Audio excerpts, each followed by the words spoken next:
Alvin, ang sundalo. Credit to the author. 4,449-60. Ang mga pangalan po na nandito ay galing sa mga name generator. Kung meron man pagkakatulad sa mga pangalan ng tao o lugar at pangyayari, ito ay tunay na hindi sinasadya. Sinasabing kayang damhin ng mga World Supreme Powerhouse ang sitwasyon ng kanilang mga direktang inapo hanggat nabubuhay pa ang mga ito, naisip ni Trenton sa sarili. Bilang isang bagong Supreme Powerhouse, alam niyang hindi niya malalaman ang mga partikular na detalye ng nangyari sa kanyang direktang inapo, si Ruben. Malamang na natatakot ang salarin na matuntin ko siya kaya niya iniwan si Ruben na buhay. Gayunpaman, sa tingin ba niya ay wala akong ibang paraan para imbestigahan ang bagay na ito? Naisip ni Trenton sa sarili na may madilim na ekspresyon.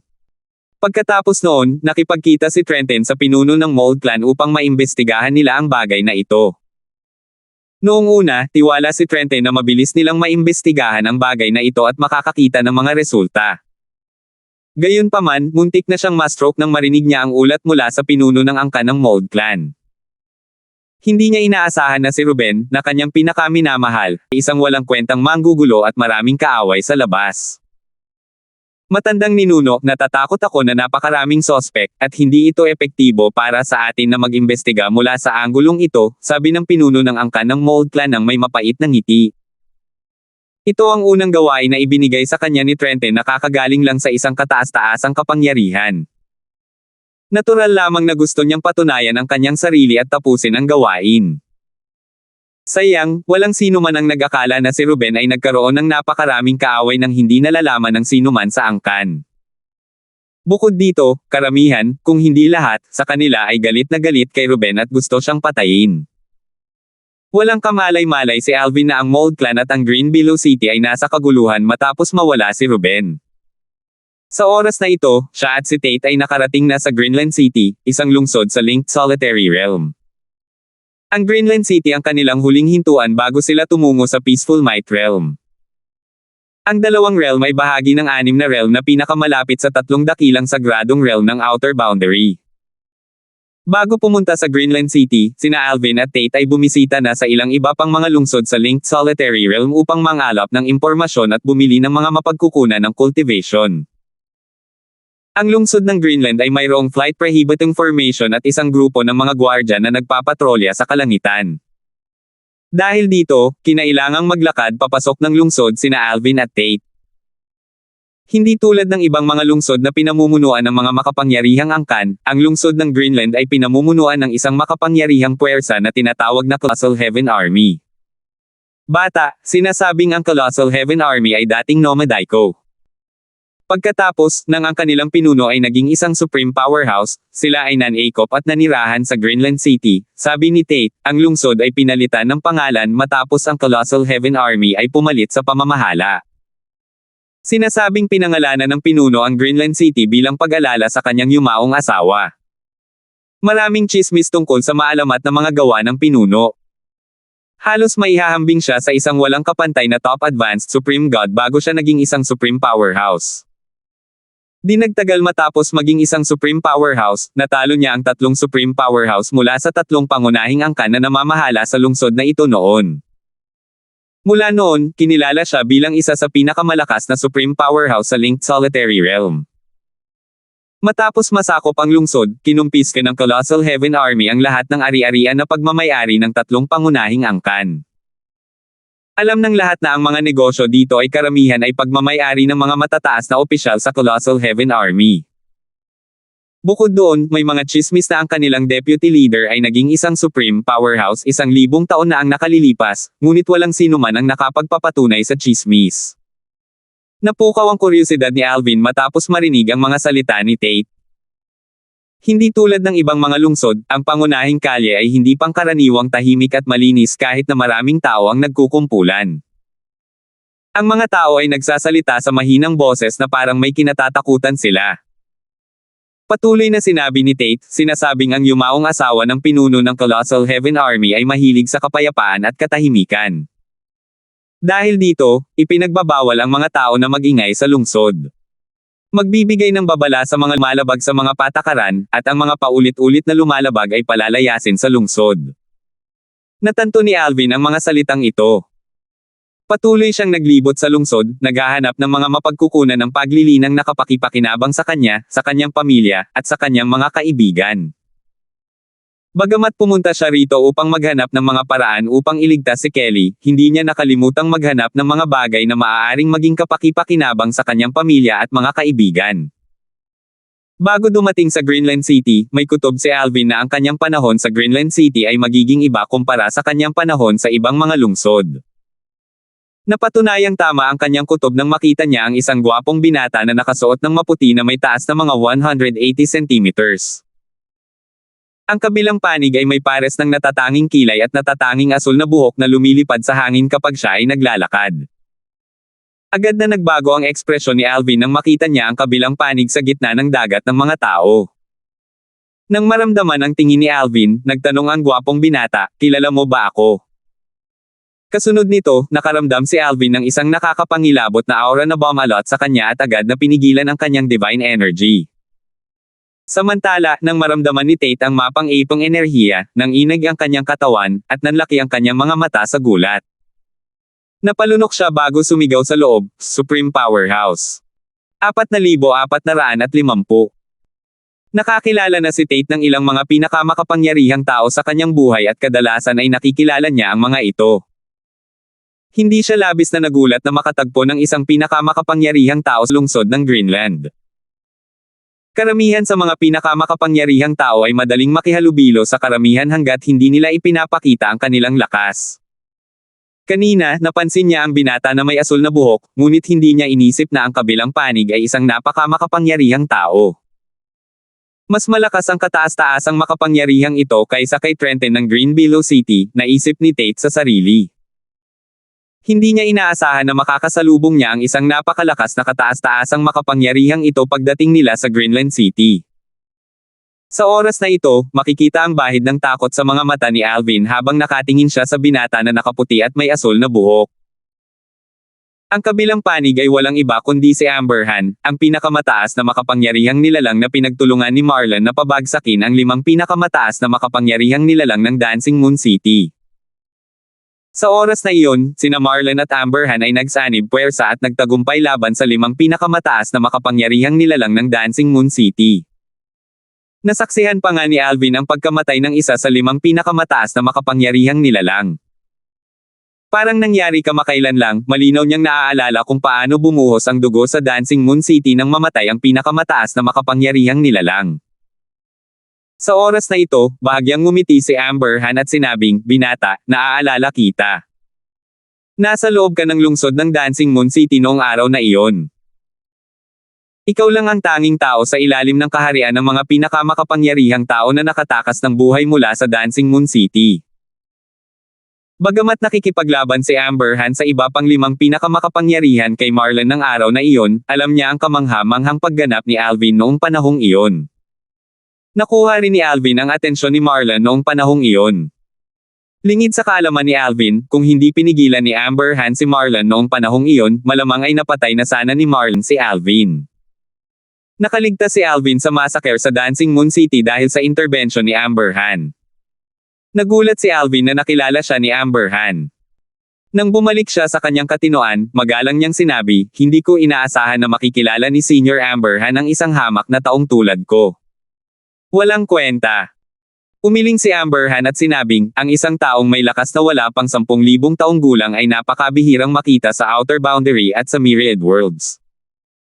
Ikaw ang pinakamatalentadong taong nakilala ko sa buhay ko. Sa oras na ito, paanong hindi malalaman ni Alvin na nakuha na niya ang atensyon ni Amberhan pabalik sa Dancing Moon City. Sa katunayan, naisip niya na malamang na nakita siya ni Amberhan na talunin si Toriko at iligtas ang buhay ni Toriko. Nang sumugod si Marlon at ang kanyang pangkat ng mga demonyo sa Dancing Moon City, wala si Amberhan. Lumitaw lamang siya nang tawagin siya ni Marlon matapos lumitaw ang 5 pinakamakapangyarihan sa Dancing Moon City. Malamang na nagtatago si Amberhan sa malapit at pinagmamasdan ang lahat, kabilang ang laban ni Alvin kay Toriko. "Senior Amberhan, masyado mo akong pinupuri," mapagkumbabang sabi ni Alvin, "nagagawa ko lang magkaroon ng ganitong lakas dahil sa maraming hindi inaasahang engkwentro. Lahat ng ito ay dahil sa aking swerte. Good luck. Sabi ni Amber Han nang may bahagyang ngiti, binata, masyado kang mapagpakumbaba. Ngumiti lamang si Alvin ng alanganin. Kasabay nito, mas nakaramdam siya ng ginhawa matapos bawiin ni Amber Han ang kanyang dominante at nakakapangilabot na enerhiya. Samantala, nahinga ng maluwag si Tate nang makita niyang tila walang masamang balak si Amber Han. Nang makabawi siya sa kanyang katinoan, napaisip siya sa sarili, Amber Han. Bakit parang pamilyar ang pangalang ito? Matapos itong pag-isipan sandali, nagbago ang ekspresyon ng mukha ni Tate at nanlaki ang mga mata niya sa gulat. Ilang taon na ang nakalilipas, nakarinig si Tate ng mga bulong-bulungan tungkol sa isang supreme powerhouse na nagngangalang Amber Han, na naninirahan ng mag-isa sa Divine Sand Realm. Sinasabing pagkatapos dumating si Amber Han sa Divine Sand Realm, isang miyembro ng isang angkan na may supreme powerhouse ang nagkasala sa kanya. Dahil dito, napinsala niya ang kabilang panig. Nang panahong iyon, upang ipaghiganti ang namatay na miyembro, tumawag ang Supreme Powerhouse ng angkan na iyon ng isa pang Supreme Powerhouse at pumunta sa cultivation ground ni Amber Han upang patayin ito. Bagamat nagsanib puwersa ang dalawang Supreme Powerhouse, nagawa ni Amber Han na patayin ang isa sa kanila sa wala pang 30 galaw. Dahil dito, nawala ng gana ang natitirang Supreme Powerhouse na lumaban at napatay sa 3 galaw lamang. Sa kabuuan, napatay ni Amber Han ang dalawang Supreme Powerhouse sa pamamagitan lamang ng 33 galaw. Pagkatapos ng laban ng Humanig sa Divine Sand Realm, naging sikat siya sa Divine Sand Realm, at walang nang-ahas na lumapit sa kanyang cultivation ground.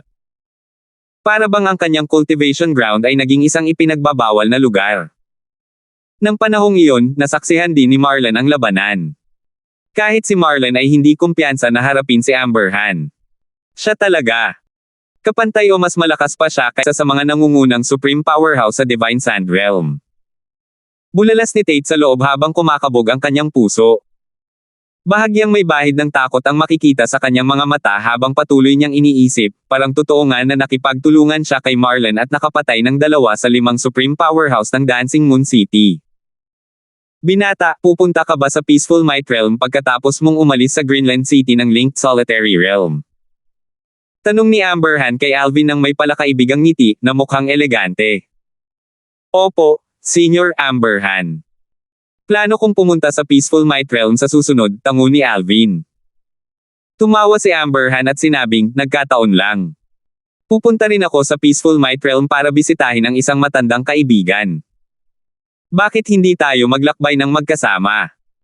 Hindi maiwasan ni Alvin na makaramdam ng pagkabalisa nang marinig ang mga sinabi ni Amber Han. Inisip niya kung may masamang balak si Amber Han. Siya ngayon ay naging mapagmatsyag matapos ang kanyang karanasan sa Crimson Demon Ridge. Naramdaman ni Amber Han ang pagkabalisa ni Alvin kaya nakangiti niyang sinabi, relax ka lang. Iminungkahi ko na maglakbay tayo ng magkasama dahil may pabor akong hihingin sa iyo. 4,451. Isang lumulutang na perlas ng imahe na naglalaman ng labanan sa pagitan ng dalawang walang kapantay na pinakamataas na mataas na kataas-taasang Diyos. Natigilan si Alvin nang marinig niyang may gustong humingi ng pabor sa kanya si Amber Han. Nagtaka siya kung bakit kailangan ng tulong ng isang napakalakas na nilalang. May natuklasan ba siyang mga guho na hindi makapasok ang mga Supreme Powerhouse kaya kailangan niya ng isang taong nasa ilalim ng kaharian ng mga Supreme Powerhouse para tumulong sa kanya? Haka-haka ni Alvin sa loob-loob. Maya-maya, binaliwala niya ang kaisipang ito at nagpatuloy sa pag-iisip, hindi, wala itong saysay. Hindi naman ako isang walang kapantay na top advanced Supreme God. Base sa lakas at katayuan ni Amber Han sa mga Supreme Powerhouse, hindi magiging mahirap para sa kanya na makahanap ng walang kapantay na top advanced Supreme God, di ba? Naramdaman ng pag-aatubili ni Alvin, nakangiting sinabi ni Amber Han, manalig ka, hindi ito mahirap. Ang aking matandang kaibigan sa Peaceful Might Realm ay may isang junior na lubos na nakaintindi sa batas ng kamatayan sa edad na mahigit 10,000 taong gulang. Nag-aalala ang aking matandang kaibigan na ang kanyang junior ay nabubulag ng kayabangan at kamangmangan at ang kanyang junior ay magdusa dahil dito. Sinabi ng aking matandang kaibigan na marahil, ang kanyang junior ay matututo lamang ng aral pagkatapos siyang matalo ng isang mas malakas. Hindi mahalaga kung mas bata ang kalaban, ngunit mas mabuti pa dahil mas bata ka. Maaaring hindi mo siya matalo, ngunit sigurado akong kapantay mo siya. Sa oras na iyon, ang kanyang ego ay daranas ng isang dagok, at ito ang magpapakumbaba sa kanya. Lumawak ang kanyang ngiti habang patuloy na sinasabi, kung tutulungan mo ako at ang aking matandang kaibigan, hindi ako magiging kuripot sa aking mga gantimpala. Naniniwala akong hindi rin magiging kuripot ang aking matandang kaibigan sa kanyang mga gantimpala. Ano sa palagay mo? Hindi mo ba iniisip na madali lang ito? Naisip ni Alvin sa kanyang sarili nang may pagkabigla, nunuan niya ang batas ng kamatayan sa perpektong anyo sa edad na mahigit 10,000 taong gulang. Ang isang taong tulad niya ay itinuturing na isang nangungunang prodigy sa Outer Boundary at sa Myriad Worlds. Dahil sa likas na talentong ito, tiyak na magiging isang supreme powerhouse siya hanggat hindi siya namamatay ng maaga. Gayunpaman, hindi pinansin ni Alvin ang komento ni Amber Han tungkol sa kung paano niya maaaring hindi matalo ang kabilang partido. Tutal, pinigilan niya ang malaking bahagi ng kanyang lakas noong siya ay nasa Dancing Moon City. Bukod dito, lumakas siya mula noon nang maging kumpiyansa siya na kapantay niya ang tatlong nasasakupan ni Marlon na nagtataglay ng lakas na halos maihahambing sa isang walang kapantay na pinakamataas na kataas-taasang Diyos. Nang makita ang nag-iisip na ekspresyon sa mukha ni Alvin, muling nagtanong si Amber Han, ano sa palagay mo?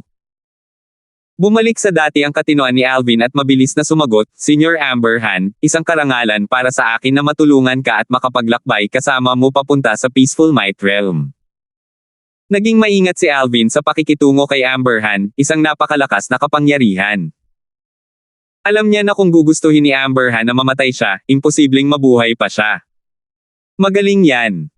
Natatawang sabi ni Amber Han, dahil pumayag ka, ito ay isang tanda ng pasasalamat. Naniniwala akong makakatulong ito ng malaki sa iyong cultivation. Kung mas lalakas ka mula rito at matatalo ang junior ng aking matandang kaibigan, naniniwala akong mas matutuwa pa ang aking matandang kaibigan. Pagkatapos magsalita ni Amber Han, inihagis niya ang isang floating image pearl kay Alvin. Mukhang kapareho ito ng ibinigay sa kanya ni Lex, ang Heaven-bearing Sword Saint. Gayun din, ang recording sa floating image pearl ay hindi maaaring kopyahin at ang paggawa nito ay magiging sanhi ng kusang pagkasira ng floating image pearl. Napakalakas ng restriction na kahit ang mga superior powerhouse ay walang magagawa tungkol dito. Sumulyap si Amber Han kay Tate, na nakatayo sa likuran ni Alvin, bago niya sinabi kay Alvin sa pamamagitan ng voice transmission, ang floating image pearl na ito ay naglalaman ng recording ng dalawang walang kapantay na top advanced supreme gods, at isa sa kanila ang nakaintindi sa batas ng kalawakan. Hanggang sa pinakamataas na antas. Nanlaki ang mga mata ni Alvin sa gulat nang marinig ang mga salita ni Amber Han. Bumilis ang kanyang paghinga nang mapagtanto niyang nakakuha siya ng isang mahalagang kayamanan. Matapos matanggap ang floating image pearl mula kay Lex, naunawaan niya kung gaano kahalaga ang mga recording. Ang kanyang batas ng kalawakan, na dating hindi gumagalaw, ay bumuti ng malaki matapos niyang pag-aralan ang recording mula sa floating image pearl na ibinigay sa kanya ni Lex. Dahil dito, wala siyang duda na ang bagong floating image pearl na kanyang nakuha ay makakatulong sa kanya na mapabuti ng malaki ang kanyang batas ng kalawakan. Kung tutuusin, ang floating image pearl ni Amber Han ay mas mahalaga pa kaysa kay Lex. Ang floating image pearl ng huli ay naglalaman lamang ng labanan ng isang walang kapantay na top advanced supreme god laban sa isang cultivator na hindi isang walang kapantay na top advanced supreme god. Sa kabilang banda, ang floating image pearl ng una ay naglalaman ng labanan sa pagitan ng dalawang walang kapantay na advanced supreme god.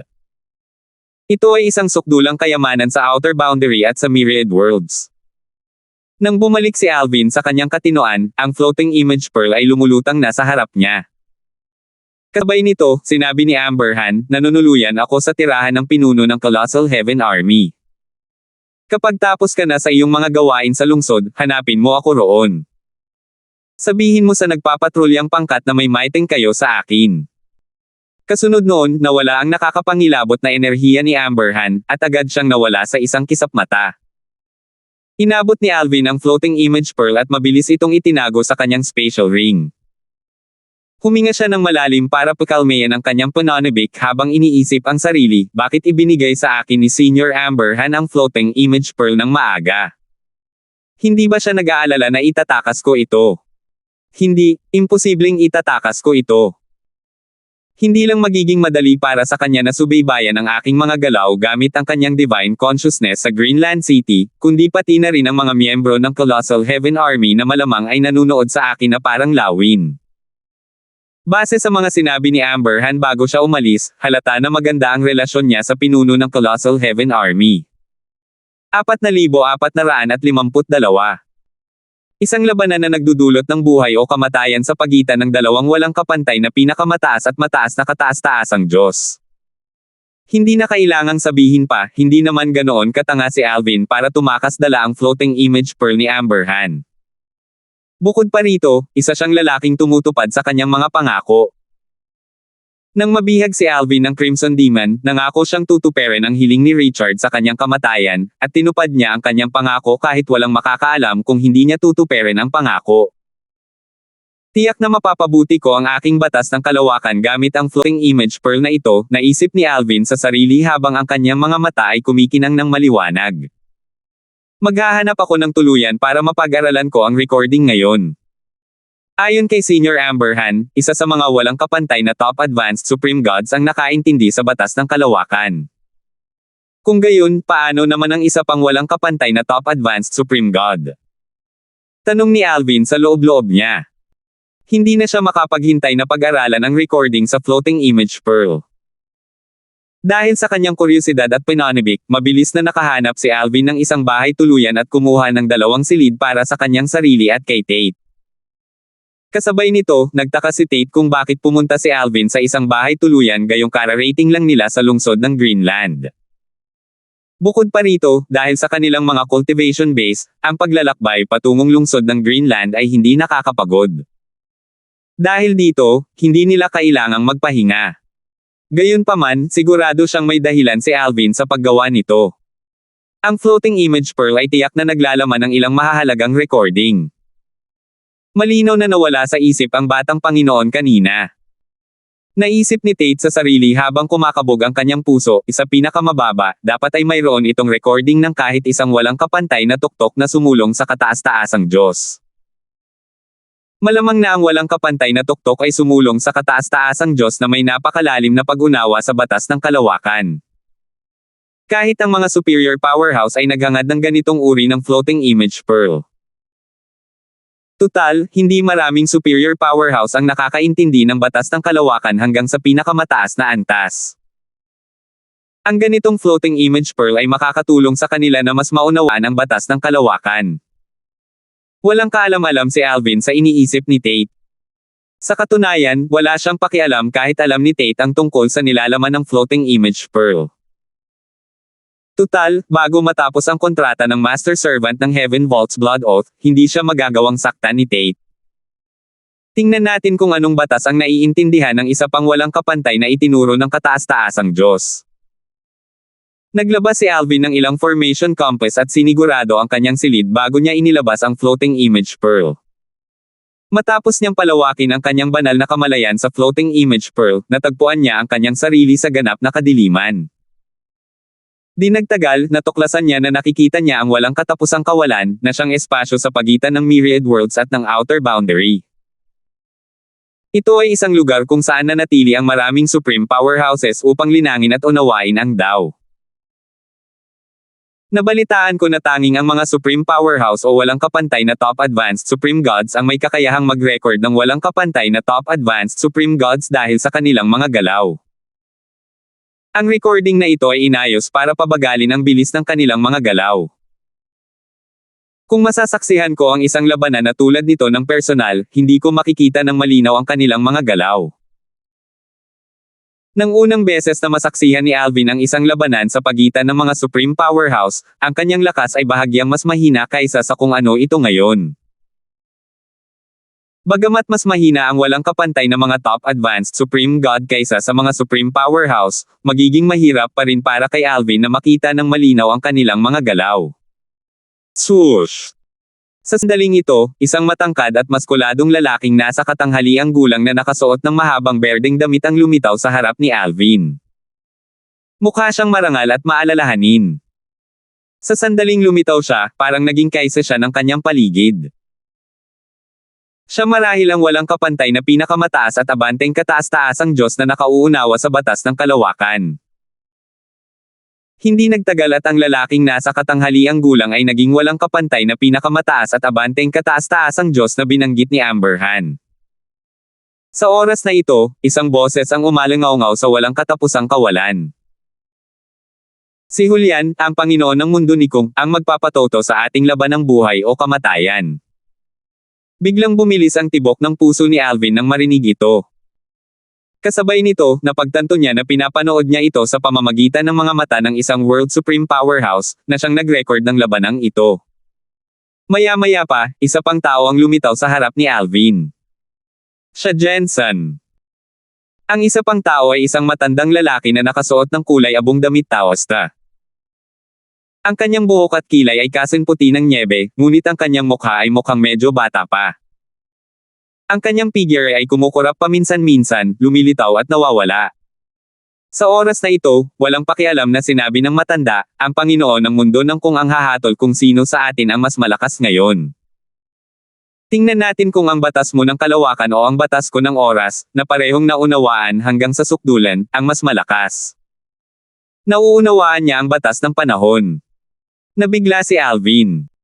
Ang batas niya ng panahon ay malapit sa perpektong anyo, at bahagyang mas mahina lamang ito kaysa sa batas niya ng kalawakan. Sigurado akong hindi inaasahan ni Senior Amber Heard na naiintindihan ko rin ang batas ng oras. Isang laban ng buhay o kamatayan sa pagitan ng dalawang walang kapantay na matataas na kataas-taasang Diyos na nakakaintindi sa batas ng kalawakan at batas ng oras ayon sa pagkakabanggit. Wala nang mas mahalaga pa sa akin kaysa rito sa sandaling ito. Hindi mapigilan ni Alvin ang kanyang pananibik sa sandaling ito. 4,453. Ang tirahan ng pinuno ng napakalaking hukbo ng langit. Narinig ni Alvin ang isang bumantong hininga bago sinabing, "Mga Ginoo, kailangan ba ito? Pareho kayong walang kapantay na mga henyo.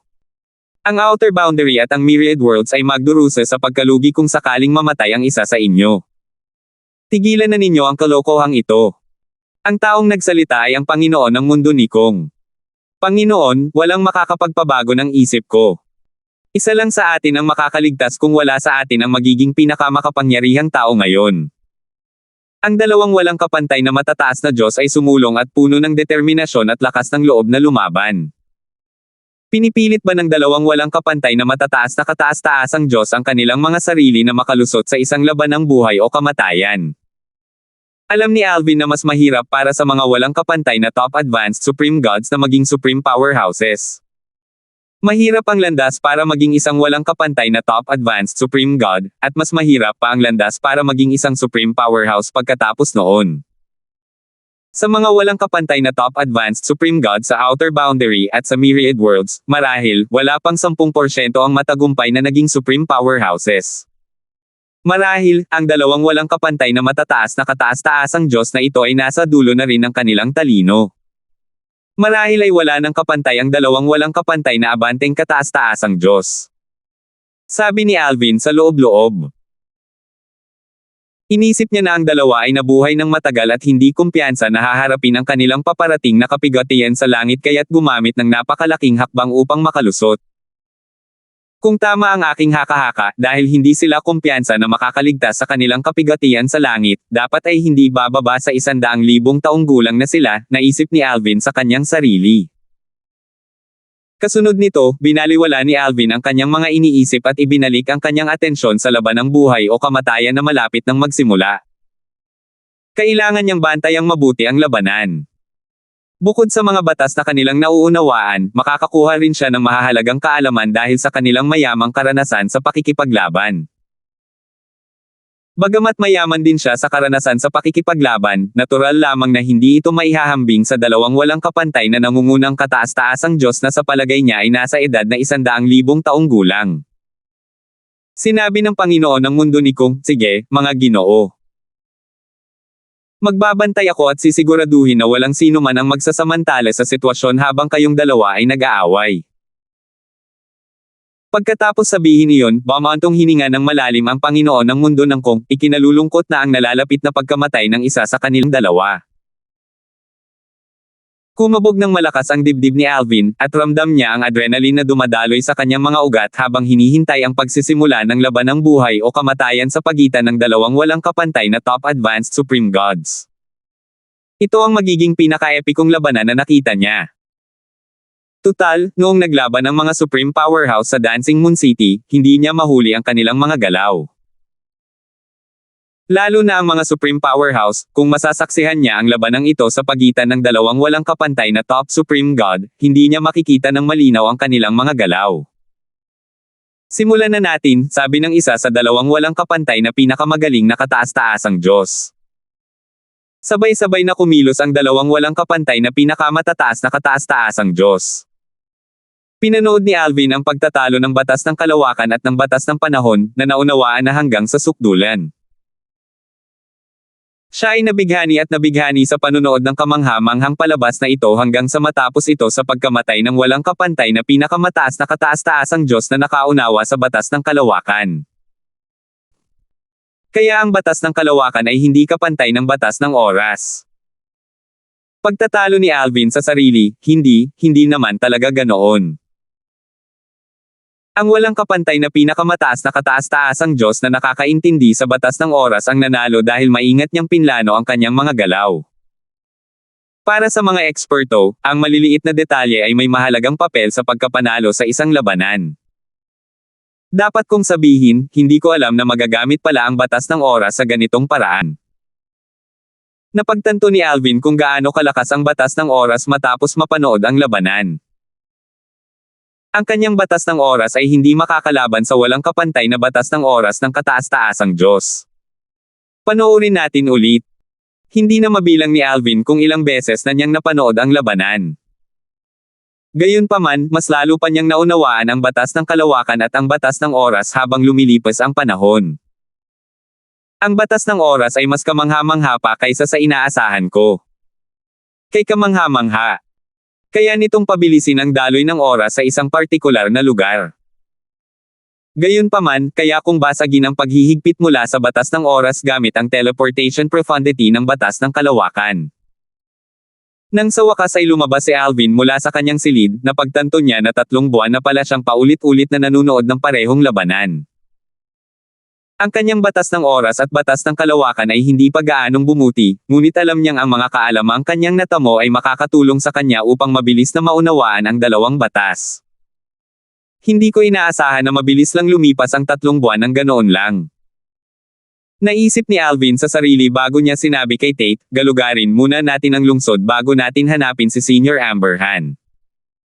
Opo, batang Panginoon, sagot ni Tate. Kasabay nito, may bahid ng pagkagulat ang makikita sa mga mata nito nang tumingin siya kay Alvin. Bagamat hindi niya alam kung bakit, nakita niyang mas lumakas ang loob ni Alvin kaysa dati.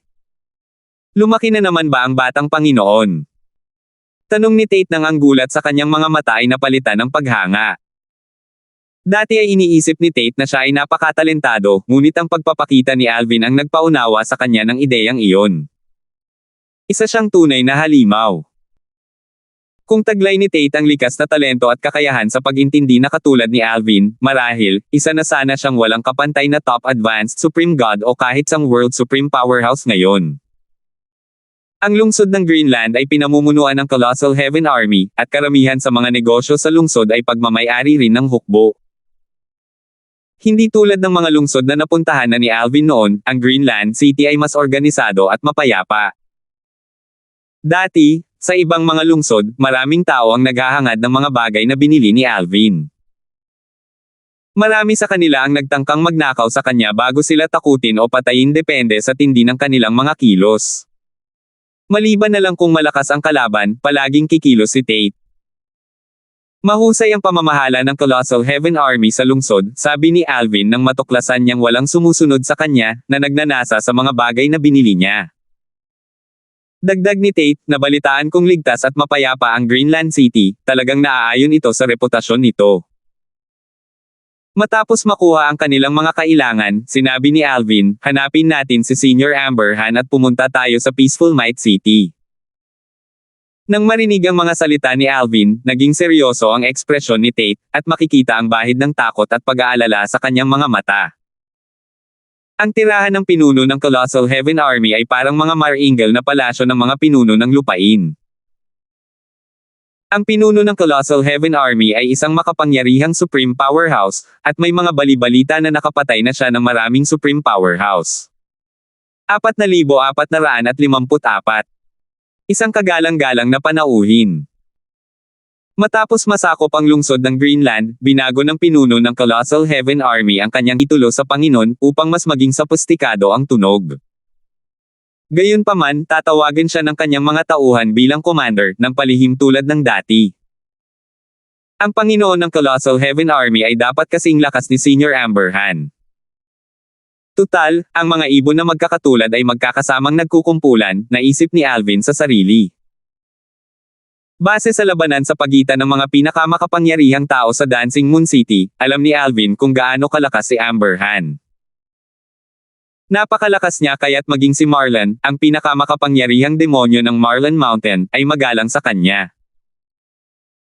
Ang Panginoon ng Colossal Heaven Army ay isa sa mga nangungunang supreme powerhouse sa Linked Solitary Realm at mas malakas kaysa sa mga nangungunang supreme powerhouse sa Divine Sand Realm.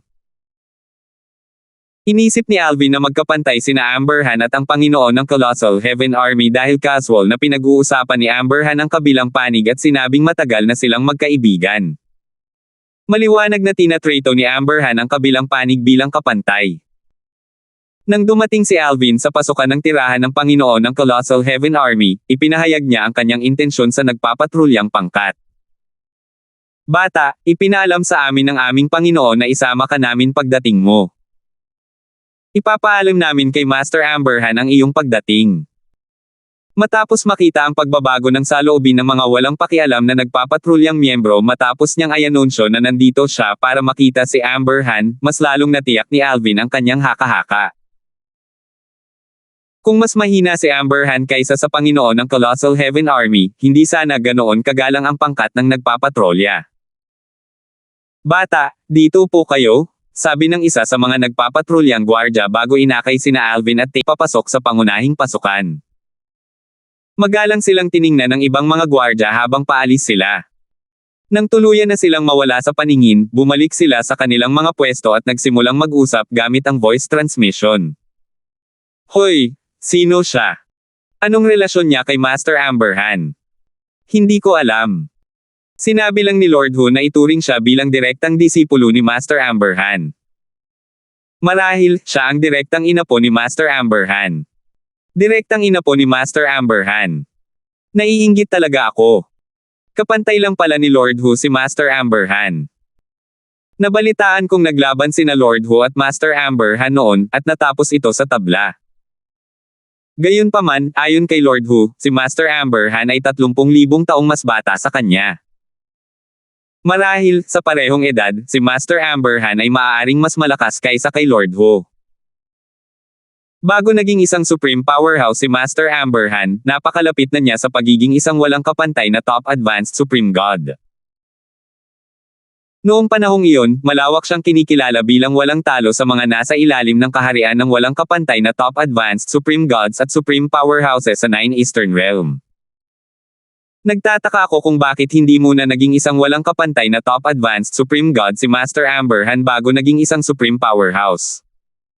Tutal, malapit na talaga siyang maging isa. Marahil, nag-aalala siya tungkol sa hirap ng pagiging isang supreme powerhouse kung sakaling maging isang walang kapantay na top advanced supreme god muna siya. Natural na walang kaalam-alam si Alvin sa usapan ng mga gwardya. Dinaanan siya ng nagpapatrulyang gwardya sa ilang maliliit na patio ng mga bisita bago siya nakarating sa isang malaking patio sa loob.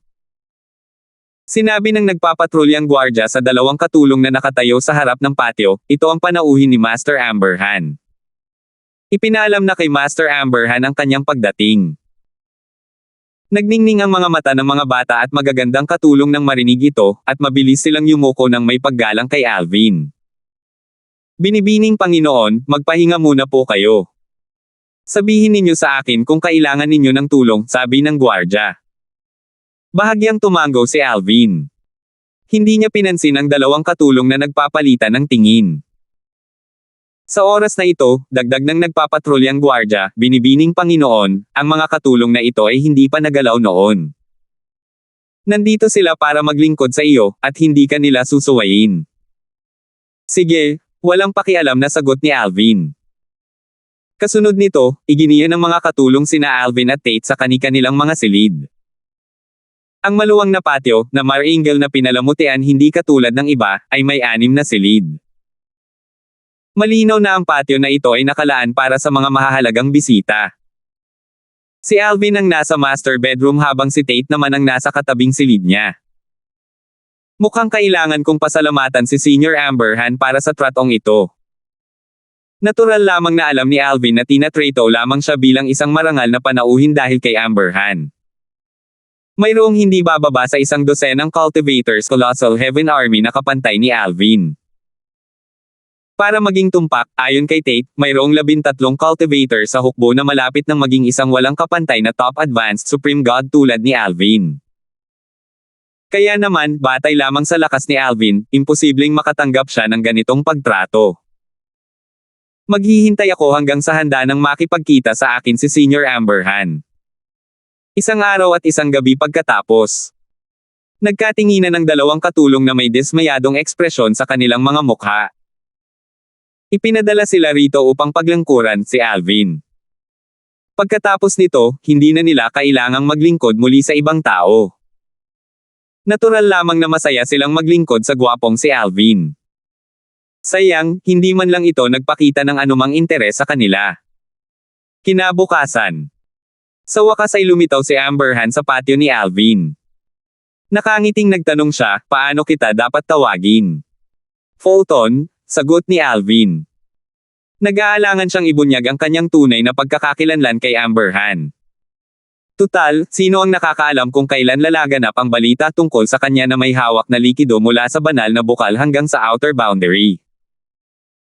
Tiyak na magdudulot ito ng hindi kanais-nais na gulo kung padalos-dalos niyang ibunyag ang kanyang pagkakakilanlan. Sino ang nakakaalam kung pagnanasaan ni Amberhan ang likido mula sa banal na bukal? Hindi naman sa kino-question niya ang karakter ni Amberhan, kundi nag-iingat lang siya.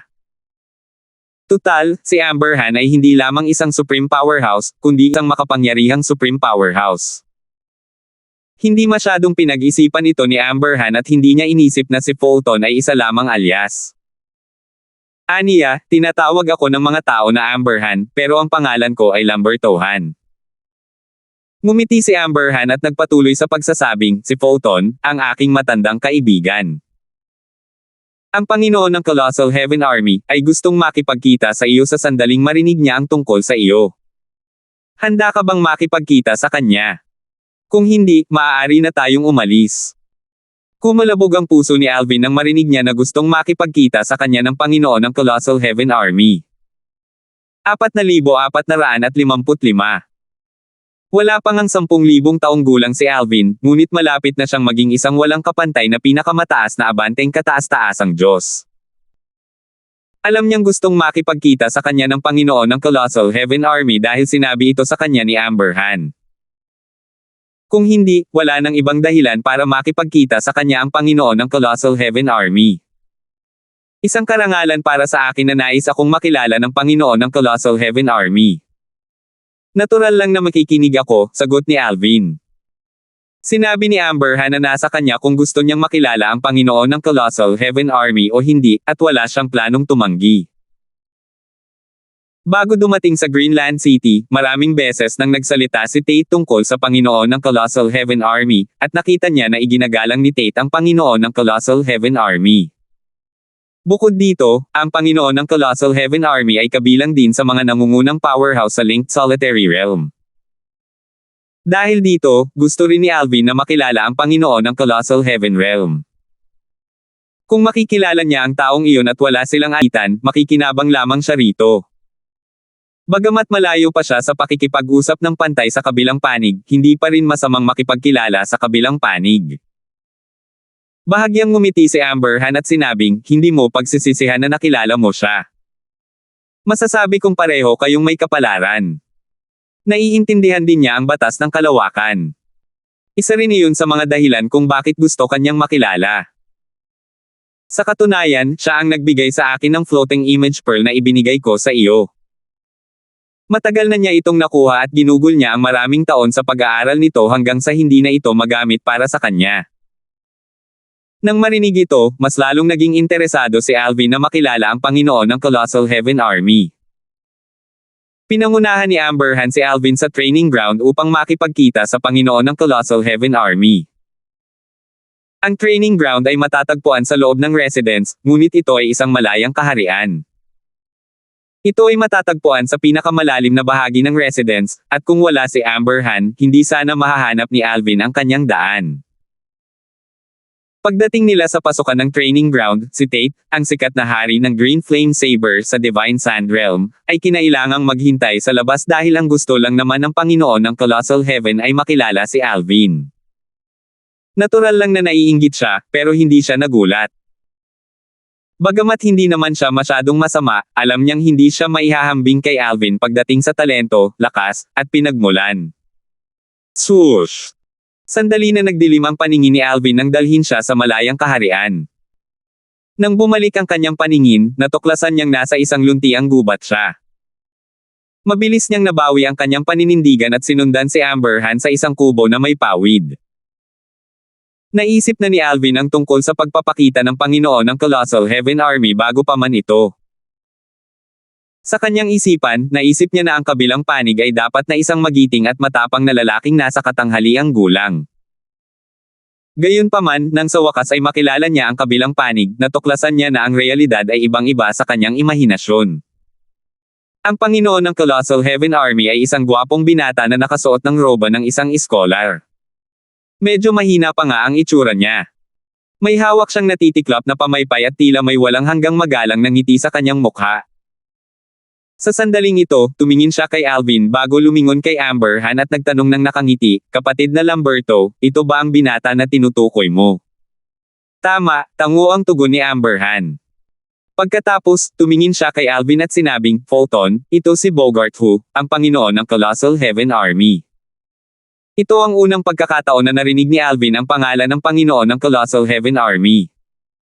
"Ako si Fulton." "Maligayang pagdating, Panginoong Ho," sabi ni Alvin habang magalang na yumuko kay Bogart, ang Panginoon ng Colossal Heaven Army. Sa usapin ng seniority at lakas, nalampasan pa rin siya ni Bogart. Hindi naman masama, tango ni Bogart. Kumislap ang mga mata niya habang sinasabi, "Nabalitaan ko kay Brother Lamberto na malapit ka nang maging isang walang kapantay na top advanced Supreme God kahit napakabata mo pa. Nabalitaan ko rin na ang lakas mo ay hindi nagmumula sa mga batas, bloodline powers, o sa mga doppelganger, kundi sa iyong sword daw. Malapit na ring maging isang walang kapantay na top advanced Supreme God ang aking kinatawan. Interesado ka bang makipag-sparring sa kanya?" Para bang nag-aalala siyang baka tumanggi si Alvin, nagpatuloy si Bogart sa pagsasabi, "Hindi na kailangang sabihin, kung may makita akong mga depekto sa iyong lugar habang nag-sparring session, ituturo ko ang mga ito sa iyo at papayuhan ka pagkatapos. Bagamat hindi ko pa nauunawaan ang batas ng kalawakan hanggang sa pinakamataas na antas, malapit na ako rito. Dahil dyan, sa palagay ko ay kwalipikado pa rin akong gabayan ka." Pagkatapos noon, binuksan ni Bogart ang pamaypay at dahan-daang pinaypayan ito habang hinihintay niyang magsalita si Alvin. "Panginoon Hu, isang karangalan para sa akin na makatanggap ng payo mula sa iyo," sabi ni Alvin, na malinaw na sumasang-ayon. Bahagyang tumango si Bogart nang marinig ito, at ilang sandali lamang, isang figure ang lumitaw sa malayang kaharian. Kasunod nito, isang malamyos na tinig ang sumigaw, "Pagbati, Ninong." Ang bagong dating ay isang babaeng nakasuot ng pulang balabal at pilak na baluti. Dahil sa kanyang maselang mukha, siya ay mukhang kaakit-akit sa kanyang kasuotan. Ito ba ang pangalawang commander ng Colossal Heaven Army? Bahagyang nagulat si Alvin. Hindi niya inaasahan na ang babae ang magiging pangalawang commander ng Colossal Heaven Army. Bukod doon, batay sa kanyang mga salita, siya rin ay inaanak ni Bogart. Maya-maya, nakabawi si Alvin sa kanyang katinoan. Matapos itong pag-isipan pa, hindi na siya nagulat. Bagamat medyo mahina ang mga babae, marami pa ring makapangyarihang babae.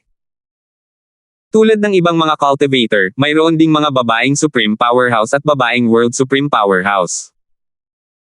Matapos batiin si Bogart, tumingin ang babae kay Amber Han at sinabing, "Pagbati, Senior Amber Han."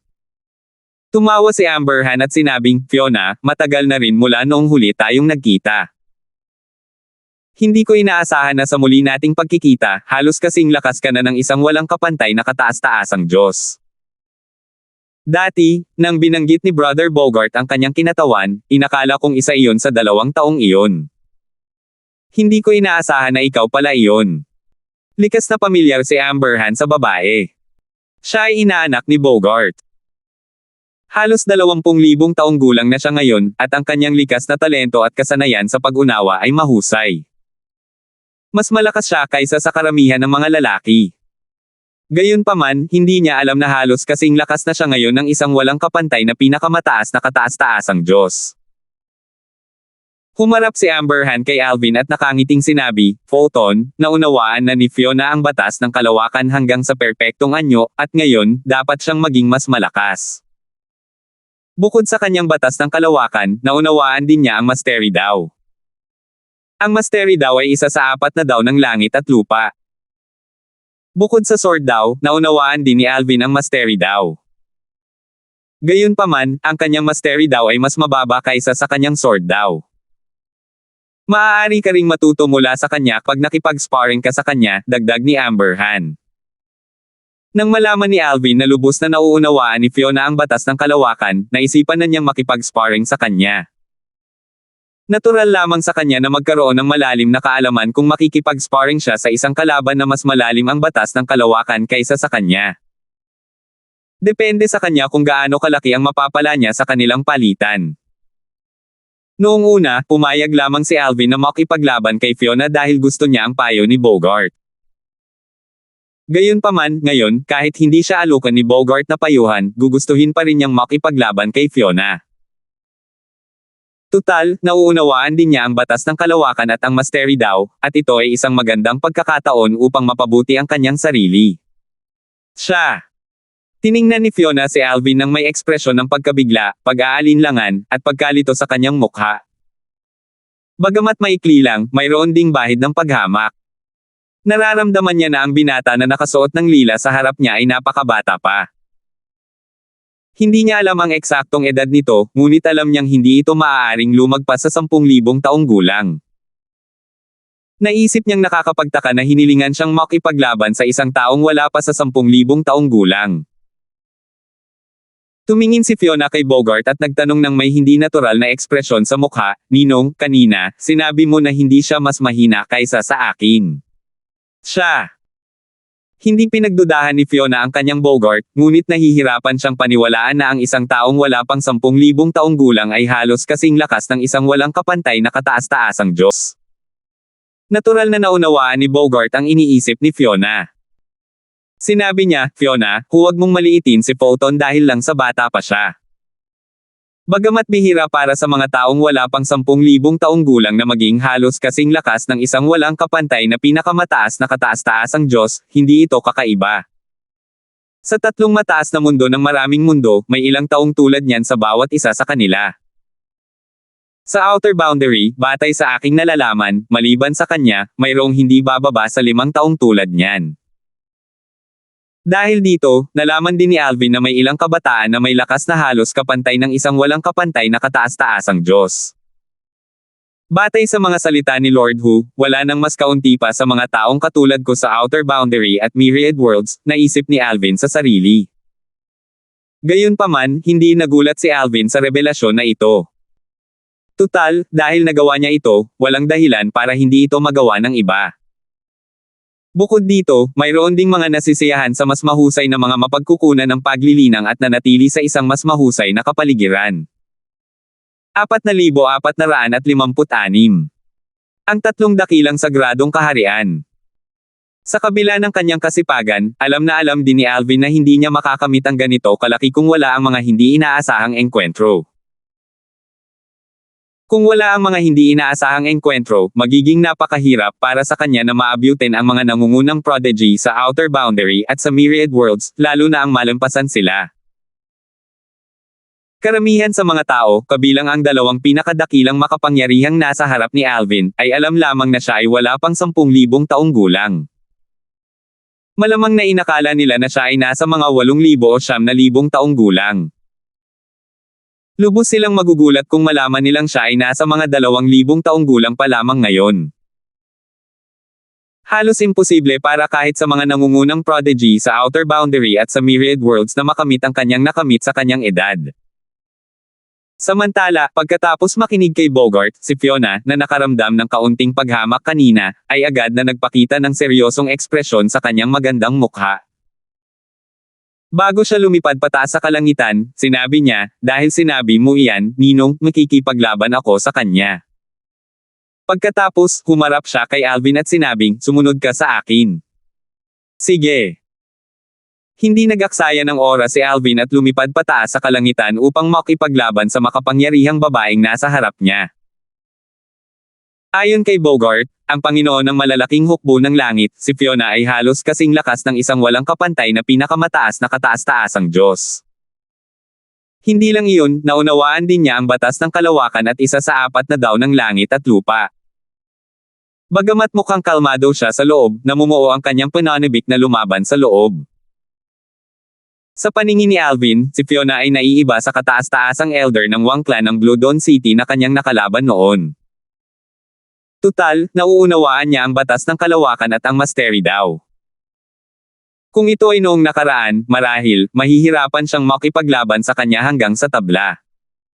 Gayunpaman, lumakas siya mula noong panahong nakipaglaban siya sa kataas-taasang elder ng Wang Clan. Hindi imposible para sa kanya na makipaglaban sa kanya ng pantay, ngunit hindi siya masyadong kumpiyansa na matatalo siya. Maliban kung pinalaki ni Bogart ang kanyang lakas, hindi niya iniisip na matatalo niya ito at malamang nalalaban siya hanggang sa tabla. Gayunpaman, iyon ay kung hindi siya aasa sa Divine Tree of Life at sa 5 Divine Elements sa kanyang little world. Gamit ang kanilang kapangyarihan, sigurado siyang matatalo niya ito. Gayunpaman, wala siyang planong umasa sa kanila. Sa 5 Divine Elements, maliban sa world-cleansing Divine Water, ang iba ay nagpapagaling pa rin at nasa mahimbing na pagtulog. Kahit ang Divine Tree of Life ay lubhang hamina. Bagamat mas mabilis itong nakabawi kaysa sa 4 na banal na elemento, mga 30% hanggang 40% lamang ng lakas nito ang nabawi. Kahit na humingi siya ng tulong sa banal na puno ng buhay, limitado ang tulong na maibibigay nito. Maliban na lang kung humingi rin siya ng tulong mula sa world-cleansing divine water. Gayunpaman, ayaw niyang maubos ang lakas ng world-cleansing divine water at ng banal na puno ng buhay ng walang matibay na dahilan. Tutal, isa lamang itong sparring session. Hihingi lamang siya ng tulong kung ang buhay niya ang nakataya at wala na siyang ibang pagpipilian. Nang huminto si Alvin sa harap ni Fiona, malakas niyang sinabi ng may bahid ng kayabangan, "Ako, si Fiona, ay nagkultiba ng mahigit 10,000 taon, at hindi pa ako natatalo ng isang taong mas bata sa akin. Wala ring mas bata sa akin o kasing edad ko na makakatagal sa 10 galaw mula sa akin." Malinaw na ipinagmamalaki ito ni Fiona. Wala siyang kapantay sa kanyang mga kapantay. Higit na nalampasan niya ang kanyang mga kapantay kaya't nahirapan silang mahabol siya.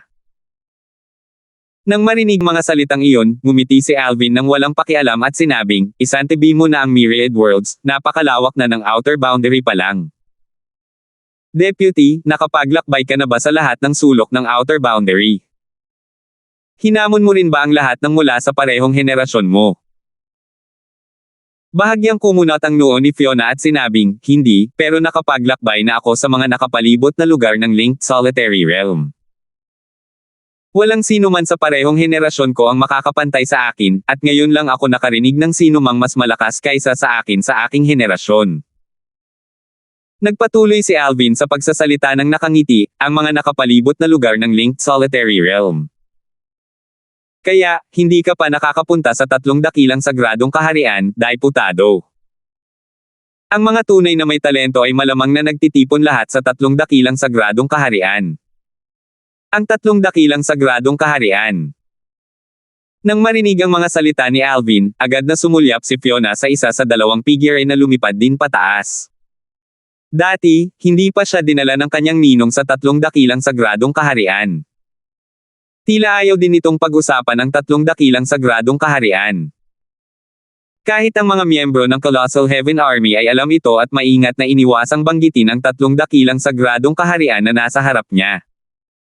Dahil dito, siya, na gumagalang sa kanyang lolo, ay hindi sinasadyang naaayawan ang tatlong dakilang sagradong kaharian at walang anumang pagnanais na pumunta doon. Gayunpaman, sa kabila ng kanyang pagkaayaw, nang halos maging kasing lakas siya isang walang kapantay na pinakamataas na kataas-taasang Diyos, ilang beses niyang naisip na pumunta sa tatlong dakilang sagradong kaharian. Alam niyang maraming mga prodigy, na kapantay niya, ang nagtitipon doon. Naisip niyang kausapin ang kanyang ninong tungkol sa bagay na ito, ngunit hindi niya alam kung paano ito babanggitin, natatakot na magalit ang kanyang ninong. Dahil sa lahat ng mga kadahilanang ito, likas na tumingin si Fiona kay Bogart nang walang galang na banggitin ni Alvin ang tatlong dakilang sagradong kaharian. Nag-aalala siyang baka may na si Bogart.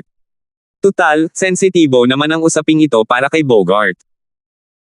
Noong una, inakala niyang kahit papaano ay magbabago ng kaunti ang ekspresyon ni Bogart kahit hindi magagalit si Bogart sa kanilang panauhin. Gayunpaman, laking gulat niya nang maging kalmado si Bogart na parang hindi niya narinig ang mga sinabi ni Alvin. Kasabay nito, si Amberhan, na nakapansin sa tingin ni Fiona, ay lumingon kay Bogart at nagtanong gamit ang voice transmission, hindi pa ba nakakapunta si Fiona sa tatlong dakilang sagradong kaharian? Tama, sagot ni Bogart. Noon, hindi siya sapat na malakas para protektahan ang sarili niya roon. Gayunpaman, ngayon, kung gusto niyang umunlad at maging isang walang kapantay na pinakamataas na abanteng kataas-taasang Diyos, kailangan niyang pumunta sa tatlong dakilang sagradong kaharian. Plano kong ipadala siya roon sa lalong madaling panahon. Kung gayon ikaw. Natigilan si Amberhan, mukhang nag-aalala. Tila alam ni Bogart ang sasabihin ni Amberhan. Agad na nanlamig ang kanyang ekspresyon nang sabihin niya, kung ang mga taong iyon ay tapat at hindi tina-target si Fiona, magiging maayos din ang lahat. Kung hindi, kung maglalakas loob silang targetin siya, hindi nila ako masisisi sa pagsira sa aking pangako na hindi na muling makakarating sa tatlong dakilang sagradong kaharian. 4,457. Pakikipaglaban kay Fiona. Tahimik na nagkatinginan sina Alvin at Fiona ng mahigit isang dosenang paghinga bago niya tuluyang sinabi, gagawa ako ng hakbang pagkatapos ng tatlong paghinga. Habang nagsasalita si Fiona, ginamit niya ang kanyang banal na enerhiya, handang sumalakay. Pinaalalahanan niya si Alvin dahil ayaw niyang samantalahin ito. Dahil dito, si Alvin, na nakaintindi sa kanyang intensyon, ay nagkaroon ng mas magandang impresyon sa kanya. Sinabi niya nang may bahagyang ngiti, sige, kinatawan. Kasunod nito, naging seryoso ang ekspresyon ni Alvin habang ang kanyang banal na enerhiya ay marahas na sumusulpot. Kasabay nito, nilagyan niya ng batas ng kalawakan ang kanyang banal na enerhiya, na naging dahilan upang mayanig ang kawalan. Nang inig at nayanig ang kawalan sa paligid nina Alvin at Fiona habang nakatayo sila ng magkaharap. Gayunpaman, makikita na ang pagbaluktot at kaguluhan ng kawalan sa paligid ni Fiona ay mas matindi kumpara kay Alvin. Hindi ito nakakagulat dahil naunawaan na niya ang batas ng kalawakan hanggang sa perpektong anyo habang si Alvin ay malapit pa lamang sa pag-unawa nito hanggang sa perpektong anyo. Kumilos si Fiona ng kasing bilis ng kidlat. Nang gumawa siya ng isang galaw, isang feng shui compass, na naglalabas ng isang nakakatakot na aura, ang lumitaw sa kanyang kamay. Batay sa aura nito, malinaw na ito ay isang pangunahing banal na artifact. Sa katunayan, hindi inisip ni Fiona na mas malakas o kapantay niya si Alvin. Gayunpaman, dahil pinuri siya ng husto ng kanyang ninong, hindi niya ito pinanggahasan na maliitin. Kaya naman, hindi niya agad binawi ang kanyang mga suntok pagkatapos niyang umatake. Ginamit din niya ang kanyang mastery daw. Ang tanging bagay na hindi pa niya nagagamit ay ang kanyang bloodline power. Kapag gumagalaw siya, nayanig ang kawalan. Para bang kaya niyang kontrolin ang espasyo. Napakalakas. Si Alvin, na nakaharap kay Fiona, ay naging seryoso. Malinaw niyang nakita ang pagkakaiba sa pagitan ng mga taong halos kasing lakas ng walang kapantay na mga nangungunang abanteng Diyos sa sandaling ito. Halimbawa, kung ang kataas-taasang elder ng Wang Clan ng Blue Dawn City ay lumaban kay Fiona, naisip ni Alvin na malamang na matatalo ni Fiona ang kataas-taasang elder. Gayunpaman, alam din niya na hindi magiging madali para kay Fiona na talunin ang kataas-taasang Elder. Malamang na mananalo ito sa maliit na lamang. Gayunpaman, ang tagumpay ay isa pa ring tagumpay. Gaano man kaliit ang lamang, hindi ito tabla. Nangangahulugan din ito na may posibilidad na mapatay ng isa ang isa pa. Swoosh! Hindi naglakas loob si Alvin na bawasan ang kanyang bantay. Inilabas niya ang nakasisilaw na 7 Orifice Exquisite Sword bago siya lumipad, ginamit ang kanyang banal na enerhiya, batas ng kalawakan, at sword daw. Bagamat makapangyarihan si Fiona, hindi siya mukhang mahina kung ikukumpara. Kasabay nito, bago pa man magbanggaan sina Alvin at Fiona, biglang nagliwanag ang mga mata ni Bogart nang sabihin niya, "Nagulat, kapatid na Lamberto, kahit na naniniwala ako sa iyo, kapatid na Lamberto, sa kaibuturan ko ay mayroon pa rin akong ilang pagdududa." Gayunpaman, pagkatapos ko siyang makita ngayon, masasabi kong tama ka. Talagang kamangha-mangha ang photo na ito. Ito ang unang beses na nakakita ako ng isang tao, maliban sa mga World Supreme Powerhouse, na nakakaintindi sa sword daw sa ganitong antas. Bagamat hindi pa niya lubos na nauunawaan ang batas ng kalawakan sa perpektong anyo, ang kanyang sword daw lamang ay sapat na upang gawin siyang halos kasing lakas ng isang walang kapantay na top advanced Supreme God. Kung mauunawaan niya ang batas ng kalawakan sa perpektong anyo, magiging walang talo siya sa mga nasa ilalim ng kaharian ng walang kapantay na top advanced Supreme Gods. Patuloy na tumingin si Bogart kay Alvin nang may nagniningning na mga mata at may ekspresyon ng pagkamangha sa kanyang mukha. Swoosh! Bomb! Ang dominanteng espadang chi ni Alvin ay bumangga sa kalabang puwersa na tila may kakayahang kontrolin ang espasyo, na naging dahilan upang umikot ang kawalan. Mabuti na lang at ang lugar na ito ay may proteksyon ng isang kataas-taasang makapangyarihang lugar. Kung hindi, malamang ay lumitaw na ang mga puwang sa espasyo. Ang dalawa ay halos kasing lakas ng walang kapantay na mga nangungunang abanteng Supreme Gods. Kapag nagbanggaan sila, natural na lilikha ito ng mga bitek sa espasyo kahit na ang espasyo sa outer boundary ay mas matatag kaysa sa myriad worlds. May nakita na akong isang taong ang sword daw ay hindi mas mahina kaysa sa kanya. Ang kabilang grupo ay isang walang kapantay na top advanced Supreme God. Nakalungkot na nabigo siyang maging isang Supreme Powerhouse sa huli. Sabi ni Amber Han. Kahit alam niyang malakas si Alvin, nagulat pa rin siya sa kanyang ipinakitang kakayahan. Gamit ang kanyang sword daw, kung mauunawaan niya ang batas ng kalawakan sa perpektong anyo at papasok sa kaharian ng mga Supreme Powerhouse, maaaring hindi siya mas mahina kaysa sa atin, sabi ni Bogart nang may emosyonal na buntong hininga. Pagkatapos, na parang may naisip siya, idinagdag niya, "Kapatid na Lamberto, isa siyang napakalaking prodigy. May pakiramdam ako na nilalayo niyang maging isang walang kapantay na top advanced Supreme God. Kung may pagkakataon ka, dapat mo siyang pigilan. Tutal, kapag naging isang walang kapantay na top advanced Supreme God na siya, ang landas patungo sa pagiging isang Supreme Powerhouse ay magiging mas mahirap." Sa parehong outer boundary at sa myriad worlds, napakakaunting walang kapantay na top advanced Supreme Gods ang matagumpay na naging Supreme Powerhouse. Umiling si Bogart. May bahid ng inggit na makikita sa mga mata nito nang magsalita ito. Tutal, kung ang isang walang kapantay na nangungunang Diyos ay matagumpay na naging isang Supreme Powerhouse, siya ay halos kasing lakas ng isang World Supreme Powerhouse. Kung ang pag-unawa ng isang tao sa 4 na daos ng langit at lupa ay malalim, hindi magtatagal at magiging isang World Supreme Powerhouse ang isa pagkatapos noon. Hindi mo kailangang mag-alala tungkol dito, walang pakialam na sabi ni Amber Han na may bahagyang ngiti, habang pinapanood ang dalawang magkatabing magkalaban na naglalaban. Bukod pa rito, sa tingin mo ba ay kailangan ng isang napakalaking prodigy na tulad niya ang aking input sa bagay na ito? Batay sa kanyang sword daw, kung mauunawaan niya ang batas ng kalawakan sa perpektong anyo at papasok sa kaharian ng walang kapantay na mga nangungunang advanced na Supreme Gods bago maging isang Supreme Powerhouse, sa palagay ko ay may posibilidad na direkta siyang maging isang World Supreme Powerhouse. Komplikado ang tingin ni Amber Han sa sandaling ito. Tutal, ilan lamang dosenang kilalang World Supreme Powerhouses sa parehong outer boundary at myriad worlds. Kahit na mayroong mga nag-iisang World Supreme Powerhouses na walang nakakakilala, imposibleng lumampas sa 50 ang kanilang bilang sa parehong Outer Boundary at Myriad Worlds. Ang mga World Supreme Powerhouse ay nakatayo sa tuktok ng Outer Boundary at ng Myriad Worlds.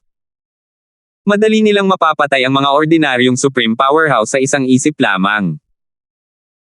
Bagamat medyo malakas sina Bogart at Amberhan, kahit magsanib puwersa sila, malayo pa rin silang maging kapantay ng isang World Supreme Powerhouse.